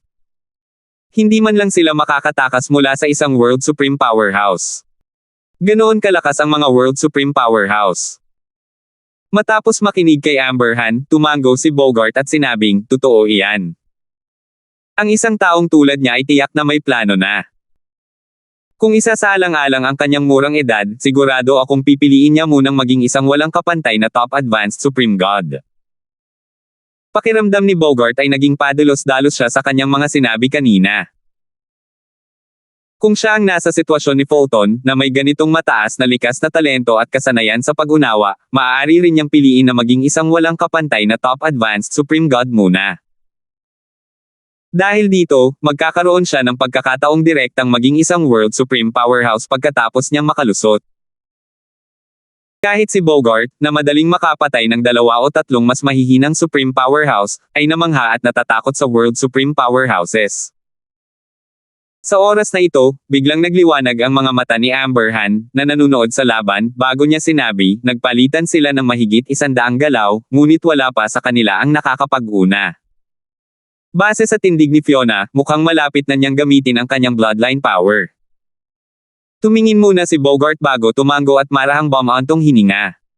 Bagamat mas matanda si Fiona kay Megan, wala pa rin siyang kahinahunan gaya ni Megan. Nawawala na siya ng kontrol. Nakangiting sabi ni Amberhan, normal lang yan. Base sa ipinakita nila sa ngayon, mukhang mas malakas si Fiona, pero mas mayaman ang karanasan niya sa pakikipaglaban kaysa sa kanya. Mahirap isipin kung paano ang isang binata na wala pang 10,000 taong gulang ay may ganito kalaking karanasan sa pakikipaglaban. Tunay na nagulat si Amberhan sa karanasan sa pakikipaglaban ni Alvin. Hindi ito nakahihigit sa karanasan ng mga cultivator na nasa ilalim ng kaharian ng mga pinakamataas na makapangyarihang kawal na kanyang nakilala. Tama ka. Kahit hindi siya matatalo ni Fiona, mas malakas nga siya ng kaunti. Dapat ay kaya niya itong supulan ng bahagya, pero pantay pa rin ang kanilang laban. Halatang balisa si Fiona dahil dito. Malamang gagamitin niya ang kanyang bloodline power para manalo, pero magagamit din niya ang kanyang bloodline power o mga doppelganger. Iniisip ko kung mas malakas ba ang kanyang doppelganger o bloodline power kaysa sa bloodline power ni Fiona. Kasabay nito, isang pulang liwanag ang sumilay mula sa katawan ni Fiona, dahilan para maputol ang kanyang tali. Ang kanyang dating mahaba at itim na buhok na nililipad ng hangin ay tila kinulayan ng pula sa sandaling ito. Kasabay nito, nanatili ang blood chi sa paligid niya. Isang malungkot na ekspresyon ang makikita sa kanyang maislan at magandang mukha. Para siyang ibang-iba sa sandaling ito. 4,458. Pag-alis sa magkaugnay na kaharian ng nag-iisa. Ang pagbabago ni Fiona ay hindi lamang limitado sa kanyang hitsura at ugali, kundi ang kanyang lakas ay tumaas din ng malaki matapos niyang gamitin ang kanyang bloodline power. Sandaling nag-isip si Alvin na si Fiona ay hindi na tao, kundi isang malamig at nakakatakot na halimaw na uhaw sa dugo. Bomb! Ginamit ni Fiona ang kanyang pangunahing banal na artifact sa panahong ito, at isang mas malakas na bagyong pangkalawakan ang nagsimulang mag-alab. Hindi nagtagal at sa wakas ay lumitaw ang mga bitek sa kalawakan. Napakalakas na kapangyarihan ng bloodline. Nasaksihan na ni Alvin ang maraming tao na gumagamit ng kanilang mga kapangyarihan sa linya ng dugo noon.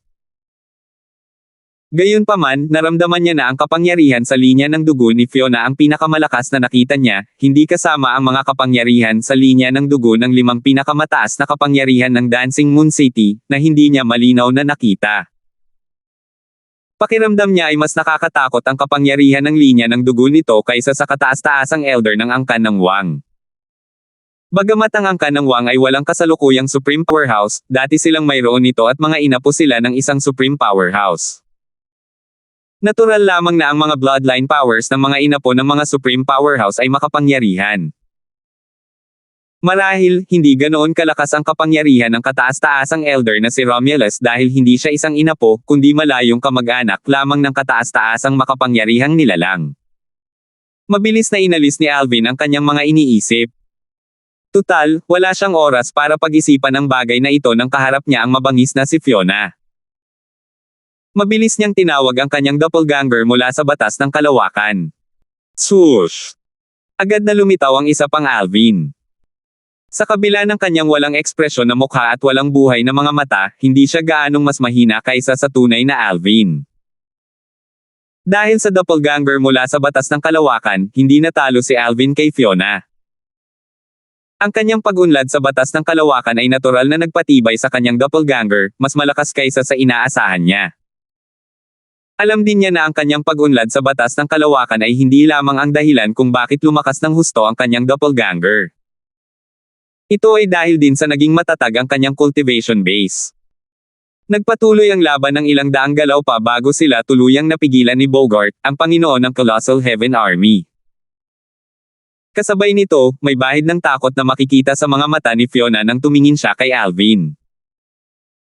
Pagkatapos ng kanilang laban, lubos niyang naramdaman kung gaano kaitekot ang binata, na wala pa sa 10,000 taong gulang. Ito ang unang beses na nakatagpo siya ng isang napakalaking kababalaghan. Dahil dito, tila nawasak din ang kanyang pagmamataas at kayabangan.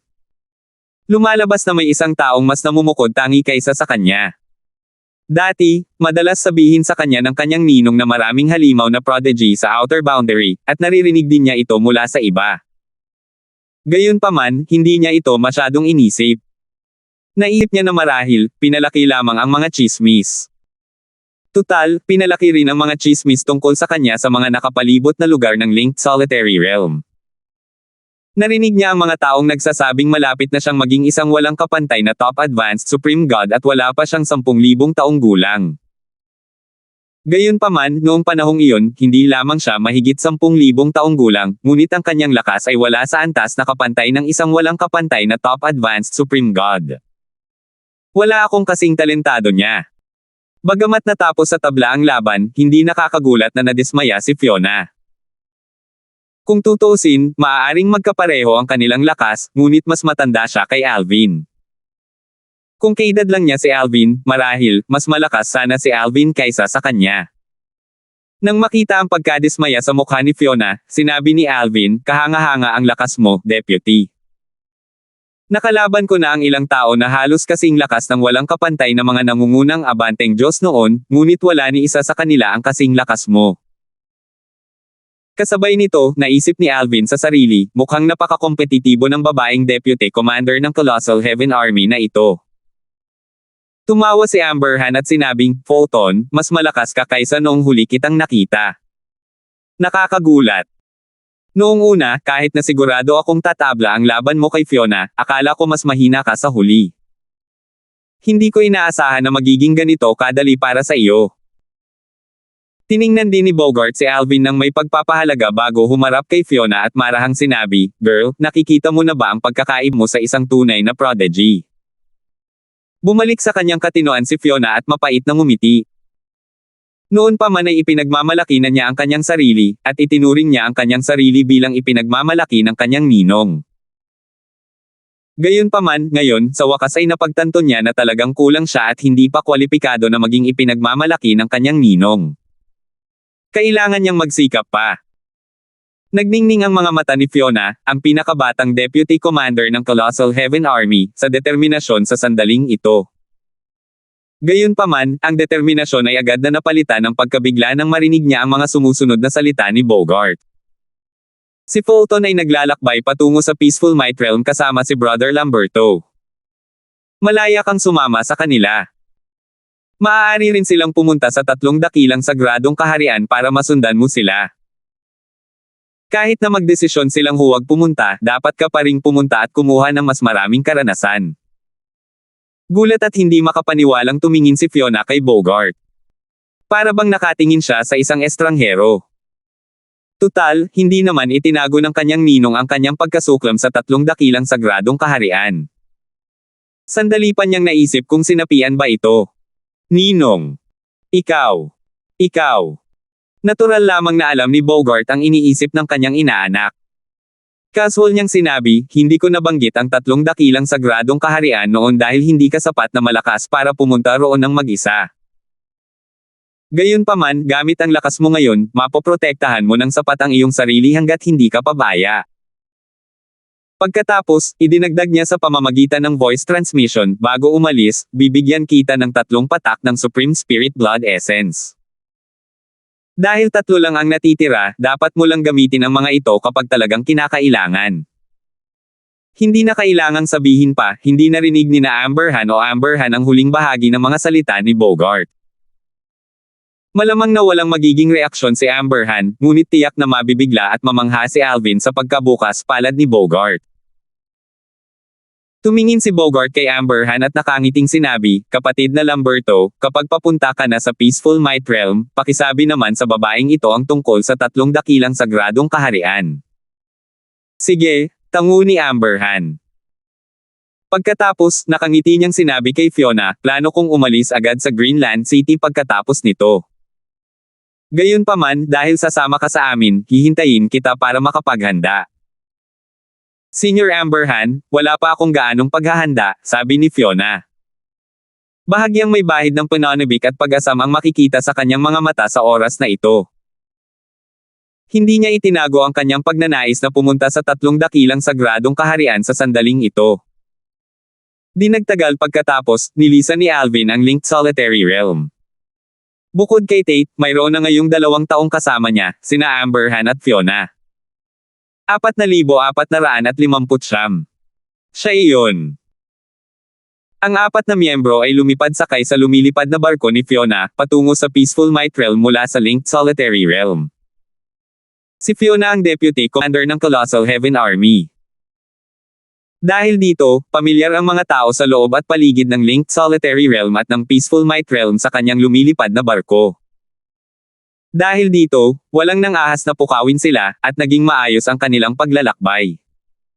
Dahil din dito kaya napagpasyahan nilang gamitin ang kanyang lumilipad na barko. Habang naglalakbay, kahit hindi masyadong madaldal si Fiona, paminsan-minsan ay nagtatanong siya kay Alvin. Malinaw na mausisa siya tungkol dito. Nang malaman niyang nagmula ito sa Myriad Worlds, medyo nagulat siya. Tulad ni Tate, inakala niyang si Alvin ay mula sa isa sa 3 mataas na mundo, at hindi ito itinanggi o kinumpirma ni Alvin. Bago umalis, pinaalalahanan ni Alvin si Tate na huwag ibunyag ang kanyang tunay na pangalan ng walang pahintulot. Dahil dito, patuloy siyang tinawag ni na Amberhan at Fiona bilang Photon. Si Tate ay pinaghihigpitan na ngayon ng sumpa ng dugo ng Heaven Vault. Natural lamang na hindi niya kalabanan si Alvin. Gayunpaman, hindi niya maiwasang makaramdam ng pagkalito. Hindi niya maintindihan kung bakit ayaw ibunyag ni Alvin ang kanyang tunay na pagkakakilanlan sa iba. Natural lamang, hindi niya kailanman mahulaan kung bakit gustong itago ni Alvin ang kanyang pagkakakilanlan ay dahil sa likido mula sa banal na bukal na nakuha niya habang siya ay nasa mundo ng mga sumusuway sa Diyos. Kahit ang mga pinakamakapangyarihang tao ay hinahangad ang banal na bukal. Kung malaman ng mga tao na siya si Alvin mula sa mundo ng mga Diyos na sumuway na may hawak na likido mula sa banal na bukal, tiyak na siya ang magiging target. Bagamat hindi mahina si Tate at medyo sikat sa Divine Sand Realm, halos walang nakarinig tungkol sa kanya sa labas ng Divine Sand Realm. Wala siyang koneksyon sa mga makapangyarihang tao sa Outer Boundary. Hindi nakakagulat na hindi niya alam ang tungkol kay Alvin, ang prodigy na sumusuway sa langit mula sa God-defying realm na nakakuha ng maraming likido mula sa Divine Fountain. Alam ito ni Alvin kaya hindi na niya inabalang itago ang kanyang pagkakakilanlan kay Tate. Sa kanyang palagay, hindi makikipag-ugnayan si Tate sa mga makapangyarihang tao kahit na magkasama silang naglalakbay. Gayunpaman, hindi niya inaasahan na makakatagpo sila hindi lamang ng isa, kundi 2 pinakamataas na makapangyarihang tao ng ganoon kabilas matapos nilang lisanin ang Divine Sand Realm. Maya-maya, tumingin si Alvin kay Amberhan, na nakapikit habang nagpapahinga, takot na iniisip, parang si Senior Amberhan ay karaniwang nananatili sa Divine Sand Realm at sa Linked Solitary Realm, pero iniisip ko kung narinig na niya ang tungkol sa akin, kung mabubunyag ang aking pagkakakilanlan, maaaring nasa panganib ako. Mabuti na lang at sumumpa si Tate sa Blood Oath ng Heaven Vault. Hanggang sa matapos ang kontrata, hindi ko kailangang mag-alala na ilantad niya ako. Kailangan kong palitan ang kulay ng aking roba paminsan-minsan para hindi mahuli ng mga tao. Umasa si Alvin na maging isang walang kapantay na pinakamataas na abanteng kataas-taasang Diyos bago mabunyag ang kanyang pagkakakilanlan at ang katotohanang taglay niya ang likido mula sa banal na bukal. Sa pamamagitan nito, kahit papaano, magkakaroon siya ng kahit anong uri ng proteksyon. Samantala, habang iniisip ito ni Tate, lalo niyang nararamdaman na parang may mali. Sa loob-loob niya ay naisip niya, bakit ayaw akong hayaan ng batang Panginoon na ibunyag ang pangalan niya? Huwag mong sabihin na ang puwersa o ang pinakamataas na makapangyarihang nasa likod niya ay may labanan kay Amberhan o sa Panginoon ng Colossal Heaven Army. Natural lamang na hindi mahulaan ni Tate na ito ay dahil sa ang kanyang batang Panginoon ay nagtataglay ng mga kayamanan na hinahangad maging ng mga may kapangyarihan. Nang makatawid sila sa hangganan ng Peaceful Might Realm, sa wakas ay iminulat ni Lamberto ang kanyang mga mata. Nang makitang hindi nagkukultibar si Alvin, nagkusa siyang makipag-usap kay Alvin. Nagtanong siya tungkol sa karanasan ni Alvin pagkatapos umalis sa Dancing Moon City. Ikinwento ni Alvin ang nangyari sa wangkla ng Blue Dawn City. Natural lang na marami rin siyang itinago. Hindi niya binanggit na pumunta siya sa wangklan para pakasalan si Lucille para tuparin ang isang pangako. Sinabi lang niya na umibig siya kay Lucille. Tulad ng inaasahan, kahit ang mga prodigy ay hindi kayang labanan ang magagandang babae. Fulton, naiinggit talaga ako sa iyong hilig, sabi ni Amberhan.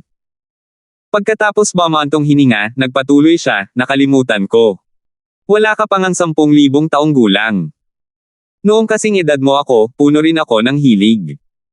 Bahagyang may bahid ng nostalgia ang makikita sa mga mata ni Amberhan nang matapos siyang magsalita. Malinaw niyang naaalala ang kanyang nakaraan. Maraming magagandang babae ang nasaktan niya, at umibig din siya. Gayunpaman, ang taong minahal niya ay naging alabok na lamang sa paglipas ng panahon, at labis siyang nalungkot sa paghihiwalay kaya tuluyan na niyang tinalikuran ang pag-ibig. Nabalitaan kong pinayuhan mo ang Heaven-bearing Sword Saint sa Divine Saint Realm. Sigurado akong bubuti ng malaki ang kanyang sword daw. Sino ang nakakaalam na baka hindi ko na siya matalo sa hinaharap? Sabi ni Amberhan. Bagamat hindi siya pamilyar kay Lex, ang Heaven-bearing Sword Saint, narinig na niya ang tungkol kay Lex. May kilala siyang ilang supreme powerhouses sa Divine Sand Realm, at kay Marlon, ang supreme demon mula sa Marlon Mountain. Narinig na niya ang tungkol kay Lex mula kay Marlon, at alam din niya na noong naglaban sina Marlon at Lex noon, ang laban ay natapos sa tabla. Sayang at hindi ko naintindihan ang sword daw. Kung hindi, baka nakakuha ako ng inspirasyon mula sa iyo, sabi ni Amberhan, na medyo naiinggit kay Lex. Mahirap pala ang lumakas sa larangan ng mga Supreme Powerhouse. Hindi naman sa walang sino man ang makapagbibigay ng tulong na ibinigay ni Alvin kay Lex. Mas malakas lang talaga ang mga taong iyon kaysa sa kanya o sa mga World Supreme Powerhouse. Paano magiging madali ang humingi ng tulong sa mga taong iyon? Kahit na handa sila, tiyak na kailangan niyang magbayad ng malaking halaga. Bukod dito, may mga panganib din. Hindi niya magagarantiya na walang masamang balak ang kabilang panig. Natural na mas panatag siya kung mas mahina ang kabilang panig kaysa sa kanya. Kung mas malakas siya, mas mananaig siya. Kung isasaalang-alang ang lahat ng bagay, paano niya hindi maiinggit kay Lex? Senior Amberhan, masyado mo akong pinupuri, sabi ni Alvin, ang iyong mastery daw ay malamang na hindi mas mahina kaysa sa akin. Pagkatapos sabihin iyon, sumulyap si Alvin sa magandang figure na nakaupo nang nakakross ang mga paa at nakatalikod sa kanila sa malapit. Pagkatapos, sinabi niya, na medyo naguguluhan, Senior Amberhan, noong nilabanan ko si Deputy Commander Hu kanina, naramdaman kong medyo pamilyar ang kanyang mastery daw. Nakita ko lang ang unang sandali noong gumawa ka ng hakbang sa Dancing Moon City, ngunit natagpuan ko pa rin ang pagkakatulad sa pagitan mo at ng mastery daw ni Deputy Commander Hu. Nakangiting sabi ni Amberhan, Fulton, napakatalas ng iyong pandama. Ang babaeng iyon, si Fiona, ay naunawaan ang simpleng anyo ng mastery daw ng mag-isa. Kalaunan, formal ko siyang ginabayan. Nakikita ko. Ang paliwanag ni Amber Han ay lubos na nakalota sa mga pagdududa ni Alvin. Lumalabas na si Amber Han ang guro ni Fiona sa mastery daw. Pagkatapos noon, si Amber Han ang nagkusa at ikinwento kay Alvin ang tungkol sa inapo ng kanyang matandang kaibigan sa Peaceful Might Realm. Ang kabilang panig ay isang kababalaghan na nakaunawa sa batas ng kamatayan hanggang sa perpektong anyo nito bago pa man umabot sa 10,000 taong gulang, at hindi siya mas mahina kaysa kay Fiona bago ang kanyang tagumpay. Sa kasalukuyan, bagamat bahagyang mas mahina siya kaysa kay Fiona, mas bata pa siya kaysa kay Fiona. Malamang na mas malakas siya kaysa kay Fiona sa edad nito. Dahil nakalusot na si Fiona, malamang na hindi na niya ito masyadong iisipin kung matatalo siya nito. Tanging isang taong katulad mo na kasing edad niya at may lakas na talunin siya ang makakapagpakumbaba sa kanya. Sabi ni Amber Han. Isang ekspresyon ng awa ang lumitaw sa mukha ni Tate nang marinig niya ang mga salita ni Amber Han. Talagang naawa siya sa inapo ng matandang kaibigan ni Amber Han. Malas ang batang iyon. Sa simula, naging mausisa si Tate tungkol sa Supreme Powerhouse na dating kaibigan ni Amber Han. Sa kanyang palagay, ang kabilang panig ay tiyak na hindi simple dahil kaibigan niya si Amber Han. Naisip niya na ang kabilang panig ay dapat na isang sikat na tao sa Peaceful Might Realm. Pamilyar siya sa mga nangungunang Supreme Powerhouse sa Peaceful Might Realm, at nang marinig niya ang pangalan ng kabilang panig mula kay Amber Han, namutla siya sa gulat. Siya yan. 4,406 na po. Maraming makapangyarihang cultivator at makapangyarihang Supreme Powerhouse sa Peaceful Might Realm. Ang Peaceful Might Realm ay medyo malapit sa 3 Great Sacred Realms, kung tutuusin. Mas malakas ito kaysa sa Linked Solitary Realm, na mas malakas kaysa sa Divine Sand Realm. Napakakaunti ng mga taong kayang talunin si Bogart, ang Panginoon ng Colossal Heaven Army, sa Linked Solitary Realm. Gayunpaman, mayroong hindi bababa sa 3 kilalang Supreme Powerhouses na kayang talunin siya sa Peaceful Might Realm. Si Tate, na pamilyar sa mga Supreme Powerhouse sa Peaceful Might Realm, ay narinig na ang tungkol sa Supreme Powerhouse na binanggit ni Amber Han. Bagamat ang kabilang partido ay hindi kabilang sa pinakamalakas sa Peaceful Might Realm, ang kabilang partido ay pangalawa lamang sa pinakamalakas sa Peaceful Might Realm. Ang kabilang partido ay hindi mas mahina kaysa kina Amber Han at Bogart. Higit sa lahat, ang ama ng kabilang partido ay isa sa 3 pinakamalakas na Supreme Powerhouse sa Peaceful Might Realm. Ang kanyang ama ay sinasabing halos kasing lakas ng isang World Supreme Powerhouse. Siya ay isang napipintong World Supreme Powerhouse.